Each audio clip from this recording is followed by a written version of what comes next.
Hi guys, this is Cece here from Cece Sharing Space. In this space, we share views and information on self-development and relationship building. Please subscribe to my channel and click on the notification button and to receive notifications for the new videos. And also, don't forget to click on the like button. Enjoy, thank you. Hi, welcome to Cece's sharing space. Please don't forget to subscribe and like my channels, and also comment as well, right? And please click on the notification button. I spoke about forgiveness in a previous video. I went in depth on what it is, how it affects us emotionally and physically, how we can forgive, and the importance of forgiveness, right? So what I want to speak about more about is how we can forgive. Okay, forgiving is such a difficult process. However, a lot of people go for counseling on how to forgive because they went through some sort of trauma. And the first thing psychologists will tell you is, how do you feel about that person? How do you feel about the event? So, to forgive, or how to forgive, is about thinking about that event and think about how that event makes you feel, and then also think about what might have caused that from happening. Why did that person do that to you? And if you have an opportunity, you can even go and speak to that person that hurt you and wronged you, and express your feelings and hurt to that person, because the first point of healing is to speak about it. You can speak to that person, or you can speak to other people about it. If you were hurt in the past, somebody hurt you physically or mentally, you can go to that person and say that what you said to me was very painful.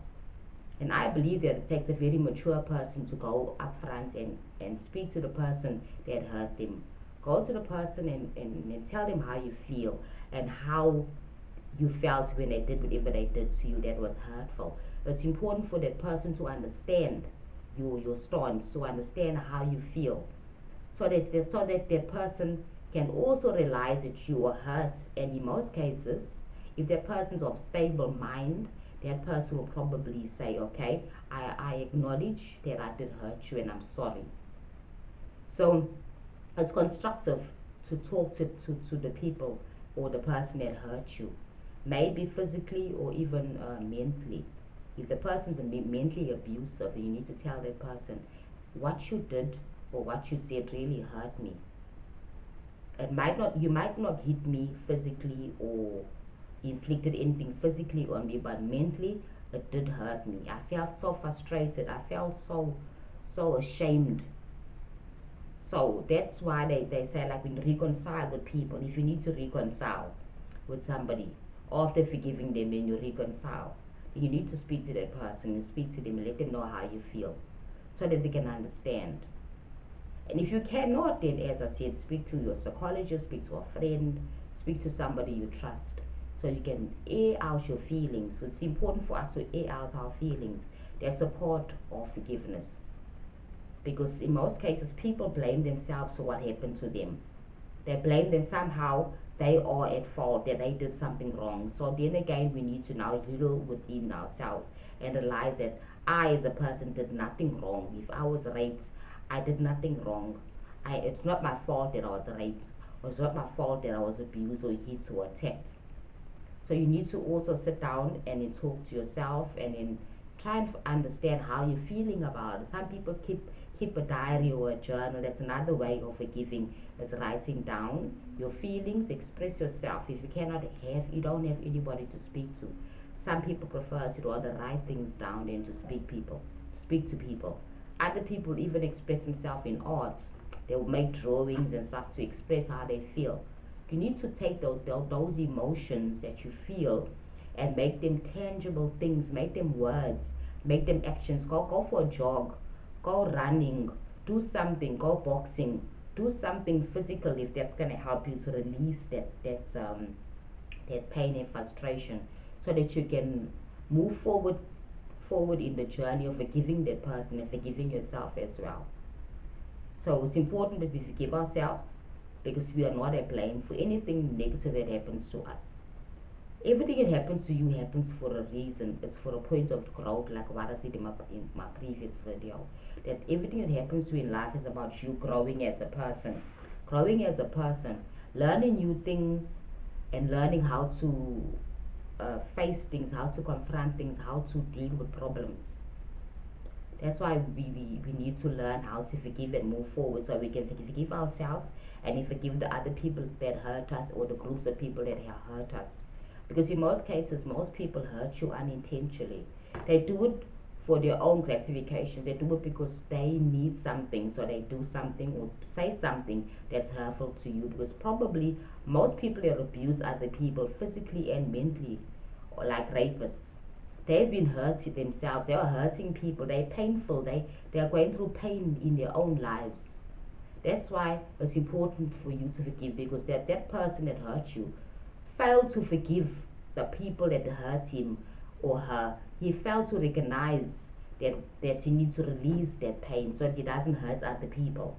So forgiveness is important so we don't go around hurting other people and expressing our pain in a more negative way. So the best way to release pain is to talk to somebody, to tell that person how you feel, and also release that person, because that person themselves are going through their own pain. So we're living in a world where everybody is going through negative things. There's nobody in this world that's never had pain in their lives. Pain from people close to them, pain from events, pain from situations, pain from disappointments. Everybody goes through a certain level of pain in life. So understanding that people are all the same and people are just doing the best they can with what the knowledge and understanding that they have allows us to forgive other people and to also forgive ourselves. So how we forgive people is by acknowledging how we're feeling, and also acknowledge how the next person feels. Go and speak to the person, as I said, and try and understand why that person did it. If you cannot, speak to other people that can help you, a counselor, psychologist, a teacher, anybody that's there, that's matured enough to help you unpack your feelings. Even your husband, even a friend or your wife can help you unpack your feelings about what happened at work, that hurtful event, so you can move forward in life. So you can release that pain and release that person as well, because you're holding that person as a prisoner in your emotions. That person has moved on with their life, and while you are holding that person as a prisoner in your own emotions. And whenever you see that person, you get frustrated. So you need to release that person so you can also release yourself. Because whatever you do to the next person, you do to yourself. That's why forgiveness is important in life. Forgiveness is a way of life, it's a perception, it's a way of living. Because in life, there's always going to be negative things happening to us. And if we don't forgive, we carry all this baggage around, as I said in my previous video. So it's important to release that baggage. Okay, another step is by understanding. Understanding how that person felt when that person did that thing to you. Understanding means you need to speak to that person and ask that person, him or her, why they did it. And try and empathize with that person, because that person also needs you to empathize in him as well. This might sound funny. However, as I said, whatever you do to the next person, you're doing to yourself. So that person too is going through his own pains. So we need to now put aside that anger and resentment we're feeling, and go speak to that person and ask them, why is it that you did this? Do you know that this thing that you did is so painful? And the person now will talk to you and tell you. But again, it depends on the type of person it is. If you cannot talk to the person, as I said, then you can talk to somebody else. But it's important for us to face that person that hurts us, if we can. That's why they allow, even in court cases, that victims talk, and perpetrators to talk and give their own points of view as well. And in most cases, families also allow the victim to speak with the person that did that bad thing to them, so they can now unpack their feelings and say how they feel, so that people can move forward in life. So life is about forgiveness, and we cannot live in this life without forgiving each other. We will constantly be learning from each other and learning through events. So we need to release that pain and forgive people. Forgiveness is very important for a healthy life. Okay, thank you so much for tuning into my video, and don't forget to like and subscribe to my channel, and please don't forget to click the notification button. Thank you.